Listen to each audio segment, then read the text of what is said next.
And he drops it!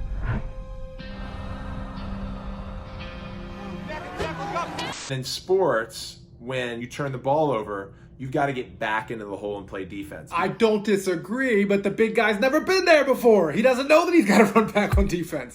Hey GQ, I'm Paul Rabil. I'm Kyle Harrison. And this is The Breakdown.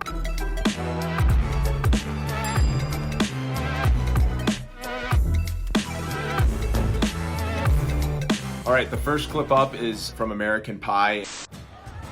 We have the crowd lining the field. Dangerous, but feels pretty intimate.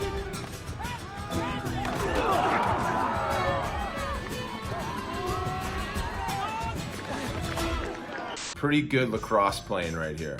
Someone on set, I don't know who it was, had some sort of lacrosse experience because the spin, the roll dodge, when he rolled to the outside and switched from his right to his left hand, like that is a lacrosse motion for sure. And then a pass around the horn. We call it around the horn, which means around the perimeter. There's a player behind the net. That position is called X. It's where attackmen play.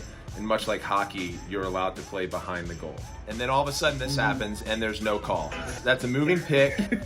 And that ball, I mean, we don't know who wins this game. The whole film can be turned upside down. Oz may never get asked to prom. Why doesn't the other team have a name? They don't have a name? Look at their jerseys. There's no name in sight. Oh, this is just a scrimmage. This is a scrimmage. It's a scrimmage point. Wait, the goalie's not in the net. The goalie's not in the net right here. Why isn't the goalie in the net? He doesn't want to get hit. Big number 66 is not in the net. If I'm Oz, I'm not even making a dodge here. No, you're one time in that into the goal. And then that's the moving screen, and Oz puts it in the back of it. Awkward celebration, but gets invited to prom. Cinematographers love the roll dodge. Neither Kyle and I do it during games. We do what's called a split dodge, where we just switch hands. It's more of like a crossover in basketball. This move portrays well on screen though, doesn't it? So that's my intuition on why we saw 2 roll dodges in one possession. Since I'm not going with anybody, I thought that maybe... Those guys sucked ass! Didn't love that, for the record. Didn't love that. I was asking Chris to prom. So do you want to go? Oh, yeah. That would be great. Well, just don't expect Oz to pay for the limo. Stifler, why do you gotta be so insensitive all the time? Here's what I love about this. We have, in the 90s, a film that embraces the bifurcation of gender roles that we've seen for so long and embraces feminism, where there's often a clash in dating, especially in high school and college. And lacrosse is often positioned in a very white elite manner. And while we have 2 white people on screen, you're seeing Oz embracing his sensitive genes as a male and standing up to the punk Stifler, asking him to be more sensitive, and then kindly accepting the invitation that was asked by a woman, which was a great display for both men and women to see. So that's why I like Oz. I like Oz. My issue is more around what the portrayal of lacrosse to people that had never seen it before. From the gameplay to that interaction right there. Like, people leave thinking lacrosse players are like Stifler, which, I'd like to think most of us aren't. All right, let's skip ahead to later in the film.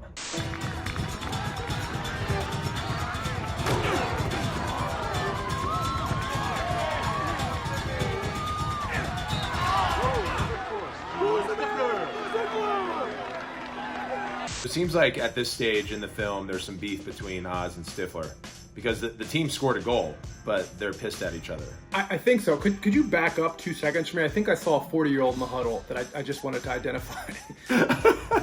Yeah, so... It's supposed to be in high school, right? Yeah, this is high school, Paul. So these are theoretically 9th through 12th graders, and Homeboy was 48. But again, wanted to touch on whoever the lacrosse choreographer was. It plays well in scene for that big hit in the middle of the field, but that rarely happens when a player picks up the ball, runs 5 steps forward, and then somebody just lights them up. Like, theoretically, his head would have been up and he wouldn't have gotten popped, but it did look good on camera. Yeah, that hit was legal, I think. We do see collisions like that in lacrosse, and they'll stir up a lot of commotion. Is it right here you see 2 different sticks? This netting is what we call mesh, and this is what we call traditional, and it's leather. They're both hand strung, but you don't often see leather stringing anymore. You see just a lot of mesh. So it shows the dating of this film to the 90s. There's TX Turbo head and a back rack helmet. I don't believe they sell the back racks anymore. They don't, Paul. No, they don't. That was my first head, though, for what it's worth. That FTX Turbo was the first head I ever played with. I don't want to ever see any of you thinking you're gonna score. You don't score until you score. Till you score. That's right, baby! And all boils down to... I think this was more, for me, it's like kind of corny writing. For you seniors, this marks the culmination of the past 4 years. Culmination. Senior years, whether you're in college or high school, that you have a coach that will rally the team in a final game. You hear it in all of like the perennial sports films around putting everything on the line in your final game. And so this juxtaposed nicely because Oz took it around his 4 years in high school personally and what was most important to him at the time, which wasn't lacrosse. Good luck, fellas. Christ, I didn't tell you to leave the game. Sorry, Coach. You got someplace more important to be, Ostrich? Yeah. Sports often put the athlete in the position to where you're thinking that your identity or your accomplishments in those 4 years in high school or college have to do with whether you win or lose. Him walking out was a powerful moment. I think the rest kind of played its course. I'm not even sure if they won.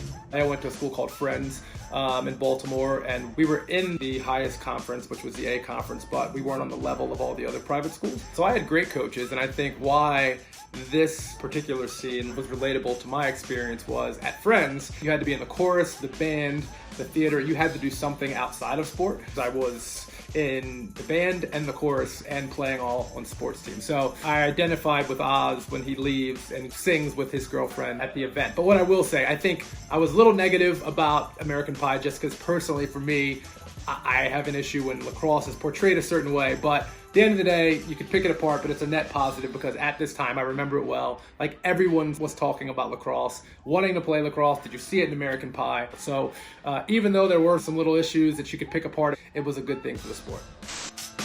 Next up, the Grizzlies.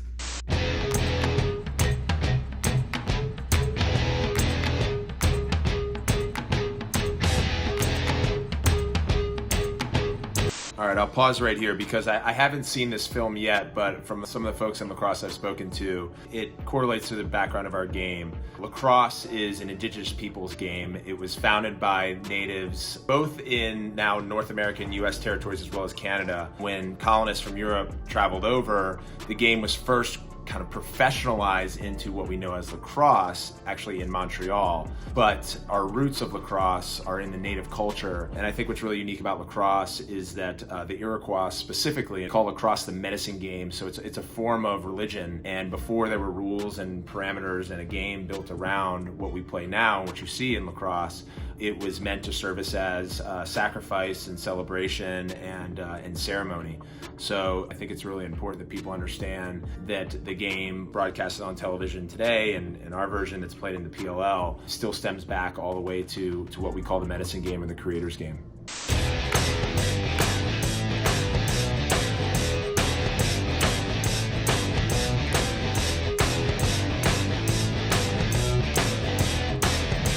The training, it correlates to exactly what we do, right? Lacrosse, depending on your position, you run a ton. Midfielders obviously can go back and forth. Defenders have to stay on their side of the field.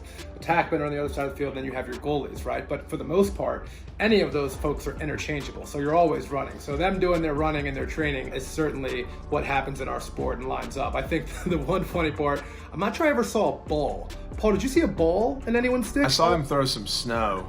But I saw snow. I think that's part of it. You got to have the resources to play the game. You know, the reason why soccer is the global game is a lot of countries across the world actually don't have access to FIFA certified soccer balls that they can kick a grapefruit or a tangerine. In lacrosse, you need a stick, and again, the natives first would handcraft their sticks. In native culture, when you're born, you're given your first lacrosse stick, especially in the Six Nations, as your first gift. So it is embedded in the culture.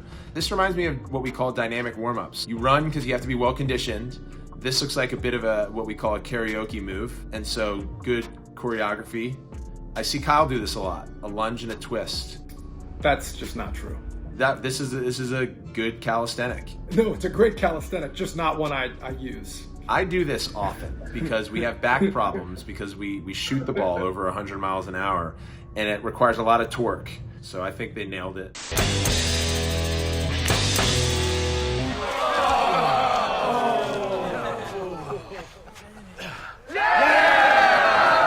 I have been fortunate in that in all of my years of playing sport, I have never thrown up from running or training. I gotta imagine Paul has.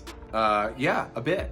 Kyle and I went to the same college. We both played at Johns Hopkins, and we both worked out under their head strength and conditioning coach, Jay Dyer. I did it to myself. We would have these like 6 a.m. runs. This one, we were forewarned that it was going to be a hard workout. I slept in and I tried to rush a bunch of breakfast food in, and that was a bad idea. Kyle, what do you think? For me, not only the backstory, but just training together and the scenes we were able to see them play lacrosse, that felt more like lacrosse to me than American Pie did. Next up, crooked arrows. Find the pass. Jimmy Silverfoot sets it up. Kyle, do you know this was my big Hollywood moment, this film? This is where I got my SAG card. Really?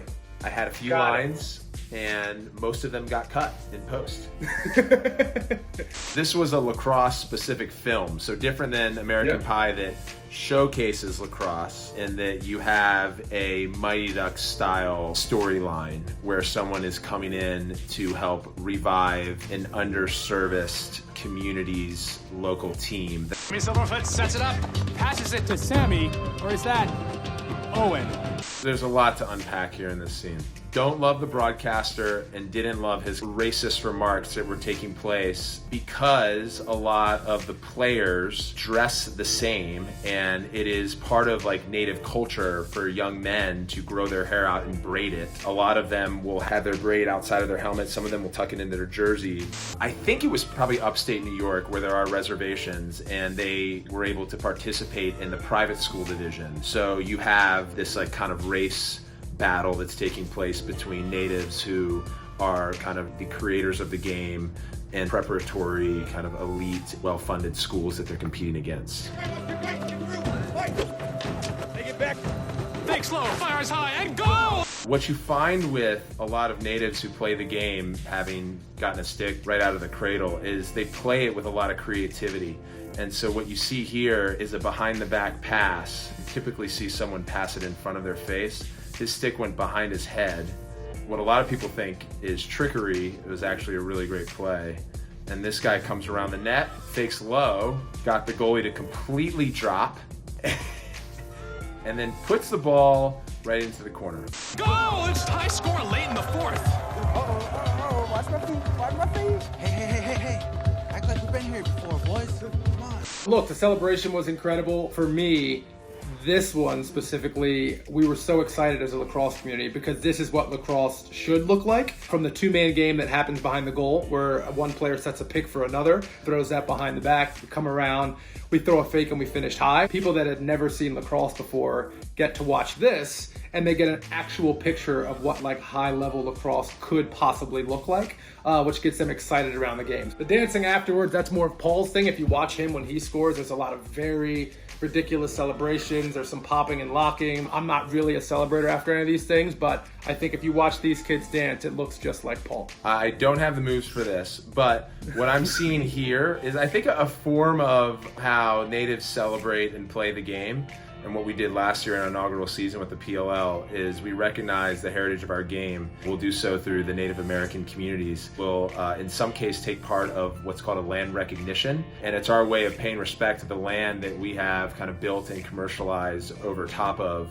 And in some cases, you'll get singing and dancing like this. Come on, guys, it's tied. We can win this. Come on, boys. Let's do this. Come on, boys. Let's go, boys. On three. 1, 2, 3. Come on. What we see in this scene as they put their sticks up to break a huddle, you see wooden shafts. So a lacrosse stick is comprised of a handle or a shaft, and that's like the stick that you see. And then the lacrosse head is typically made of plastic. That can be put over top of the stick and then screwed in. So you're able to break the stick and keep the head and then transplant the head onto another stick. So that's what you see here. And then on this frame here, you see a traditional native stick. It's wood from the base all the way through the head, and then you have leather stringing from kind of the inside of the wood where holes are burned in, and that's tied off at the bottom.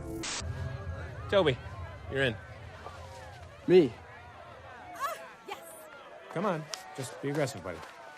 I can't remember what happens here. I remember this feeling a little bit risky though. Typically you don't see this. Kyle? Look, I'm all for everybody getting their chance to spin, but 8-8, 30 seconds left. I want to say if there is a player that has not played all that much or is less talented than the folks that are in right now, I'm probably going to let them ride this one out, but then I'll let, it sounds like it's Toby, start the next one. Well, we'll see what happens.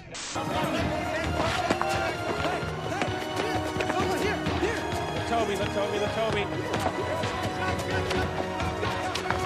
on, Toby. And he drops it! I remember like they would shoot this moment here about 20 times. They had to get the ground ball right. Okay, cut. Ground ball. Okay, good. Cut. Ground ball. Okay, we got it. That's how Hollywood works. But let me talk a little bit about this play. We have what seems like one of the more talented players on the team draw a double team. In lacrosse, it's 10 on 10, but on any side of the field, when it's offense versus defense in a settled situation, it's 6 on 6. So much like basketball when it's 5 on 5, when a player is talented and draws a double team, that means you have an odd man situation where there's someone that's open. And so this team leaves what we think is the least talented player open. That's what then leads to this shot opportunity. He makes the pass and missed it, which is okay, not ideal. This is where I have a problem. Kyle, I saw your reaction. Why don't you take over? My problem here is why did we put him in the position to have to handle that ball and finish it after Toby's been hanging out on the bench for however long? Coaching wise, we can't put Toby in that situation. Here's my problem with Toby. Lacrosse is a lot like soccer. When you make a turnover, the other team picks it up. He puts his hands on his head. And in sports, when you turn the ball over, you've got to get back into the hole and play defense. That was the most concerning to me. I don't disagree, but the big guy's never been there before. He doesn't know that he's got to run back on defense. I'm also a little bit concerned around where the coach's headspace is at. He made a critically wrong decision. There's a big turnover. We're under 30 to play. And then he looks back into the crowd during the middle of the game. The middle of the biggest play. I'm trying to play it over my head. There's something we're missing. Toby was more than welcome to pick that ball back up. Players are going to drop a ball all the time, and if you can pick that thing back up quickly, that's not a turnover, right? Maybe the offense stalls for a moment, but you have the ability and the opportunity that if you drop one, you can pick it up and keep moving. But Toby in this situation, I mean, there's just a ton of things we could have done differently. Next up, we got Teen Wolf. Call! Yeah. You're in goal. I've never played. I know. Scoring some shots will give the boys a confidence boost. It's a first day back thing. Get them energized, fired up. What about me? Try not to take any in the face. Let's go! Come on! And that felt abusive. Did he smack him? He smacked him. Oh, no. It doesn't happen in lacrosse. And shouldn't happen anywhere. In the workplace, domestically, in any sport. Okay, not knowing much about Teen Wolf, I do have a sense that these teenagers have superpowers, and we're about to see a superpower engage right now, especially in the face of his jerk coach.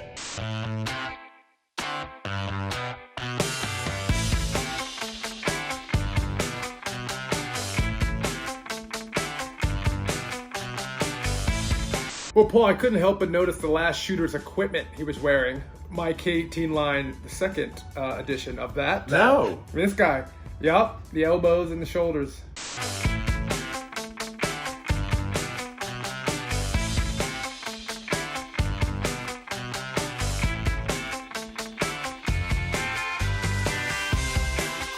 So he's got your equipment on, and then he does your signature move, which is a jump shot.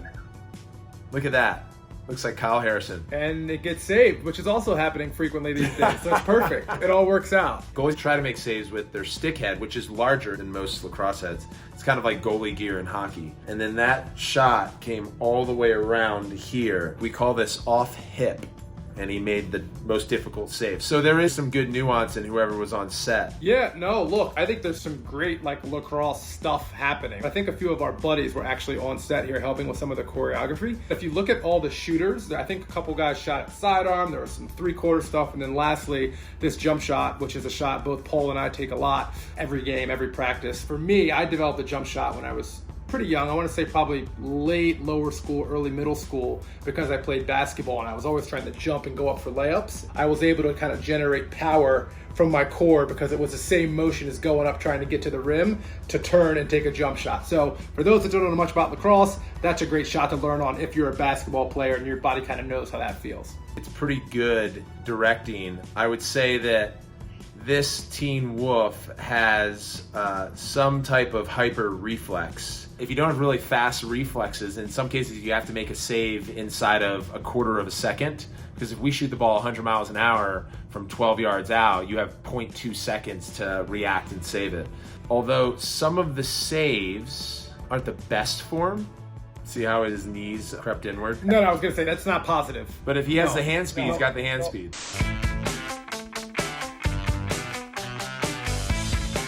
Standards at all levels should be that if you take a shot to the face like this, he should immediately be taken for a medical consult around a concussion.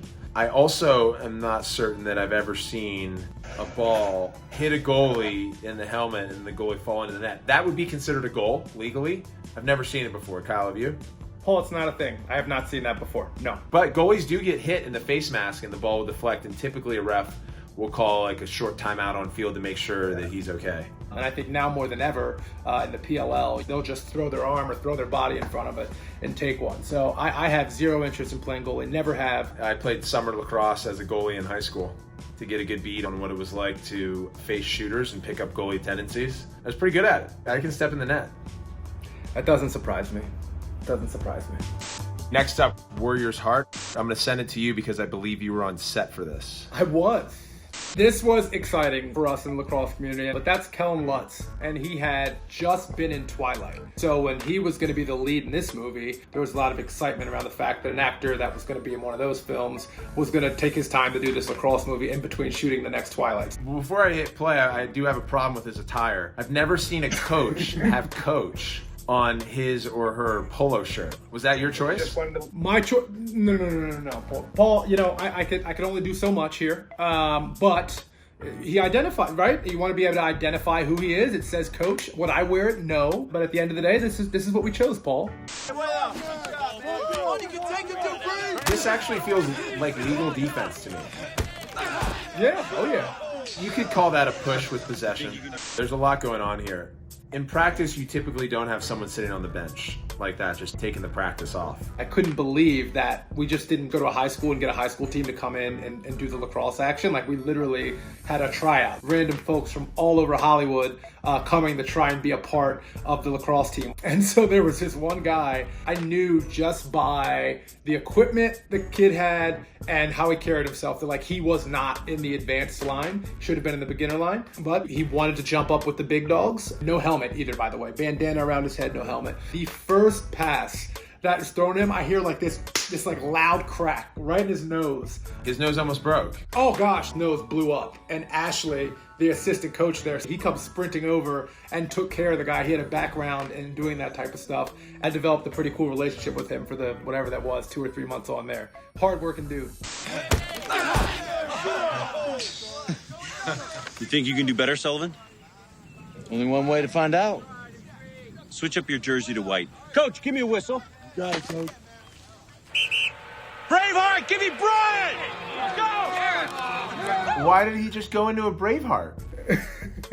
And why did he yell like that? So He didn't like the lip service he got. Yeah, he didn't like the attitude. There's a drill that's called Braveheart. What Braveheart is our sports version of one-on-one. So to start a position after a goal or to start a quarter, you have a face-off at the center of the field between typically two midfielders.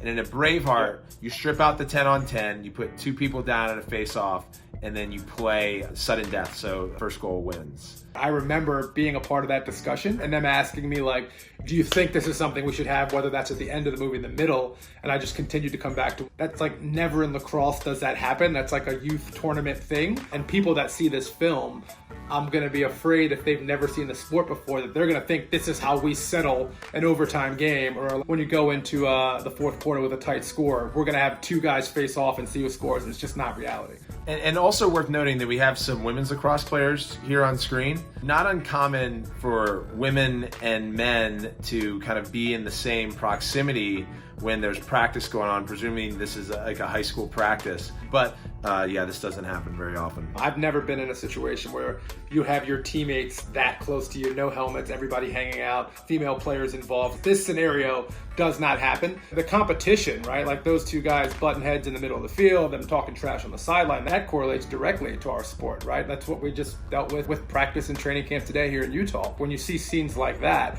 as a lacrosse player, you can feel that, because at every level, whether that's middle school, straight through the pros, that happens on every practice field, every single practice. First one to score wins. Keep it clean. Good luck, brother. I'm not your brother. We're all brothers in lacrosse, West Coast.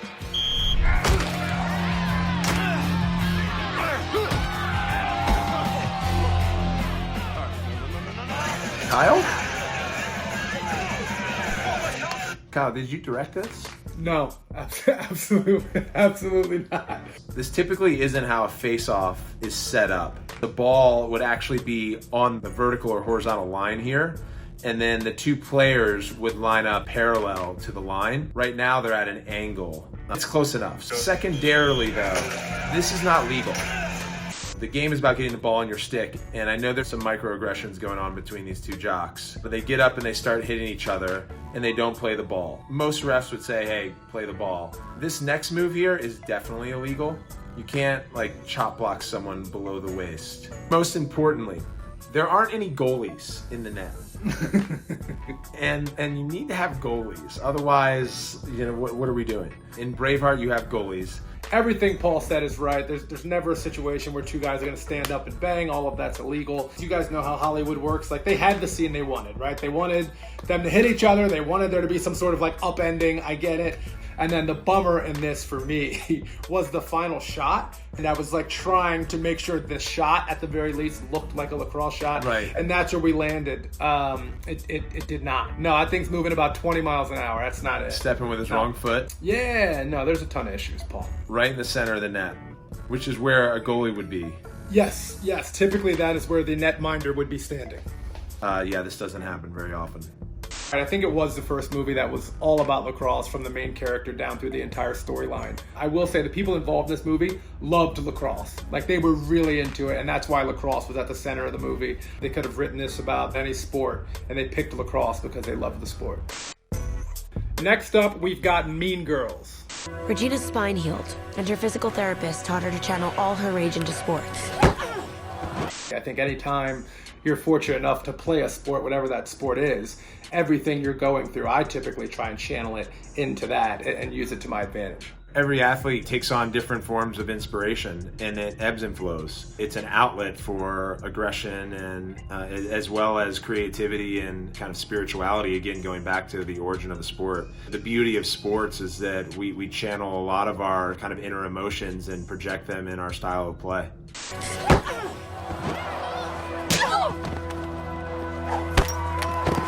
The difference between the women's game and the men's game is pretty dramatic. Women don't play with equipment, and there's more players on the field at once. And as a result of not playing with equipment, they have a rule that's called shooting space. Because the ball is so hard, as we've talked about, if it runs in the headspace via a pass or a shot and hits you, it can cause some severe damage. So women, the way that they play the game is when they're ready to shoot, oftentimes if there's someone in the vicinity of where the shot's going to take place, the ref will call the play dead, and then there will be like what's called an 8-meter, where one of the women line up and they basically go one-on-one with the goalie. So right here we see a pocket that would typically look like a pocket in the men's game. This would be illegal. They have no pockets in their sticks because it's not full contact. They're not allowed to do that either. It's assault. Nope. The goalie's positioning here too is also not a thing. Kind of looks like a hockey goalie, like one hand out, right? Like typically you have two hands on the stick and you're moving the head of your stick this way. She kind of has an open hand. I do see goalies from time to time wearing shin guards. What we're also missing here is a crease. Like hockey, the crease protects the goalie, so no shooters are able to go through the crease. Women use the same dense ball as men do. We've now gotten to a place where women have helmets as options, and then some schools require them. The rules are in place such that the bodies are protected. So none of the cross-checking or body checking that we've seen in some of the other clips. It's played more like field hockey, except the ball is in the headspace area, which is risky. Some women will choose to wear eyewear, which is kind of like goggles to protect their eyes. It's a pretty brave sport to play. Yeah, that's a broken jaw for sure. I think in terms of like injuries, a lot of ankle rolls, things of that nature. You'll have the ankle injuries, the knee injuries, hip injuries. Back, just from the motion of shooting. Hand injuries. We have gloves on that are protective, but we'll take a lot of checks, and a lot of times that'll lead to broken bones in hands. Women's lacrosse is the fastest growing team sport in the US and has been over the last decade, and that was released a couple of months ago by the NCAA because there are more women's lacrosse programs opened up at universities over the last 10 years than any other program. So women's lacrosse is actually carrying our game across the country, and programs like Stanford and Oregon and USC all have Division I programs. So there's my shout out to women's lacrosse and taking the game to the next level. All right, everyone, thanks for watching The Breakdown. I'm Paul Rabil. I'm Kyle Harrison.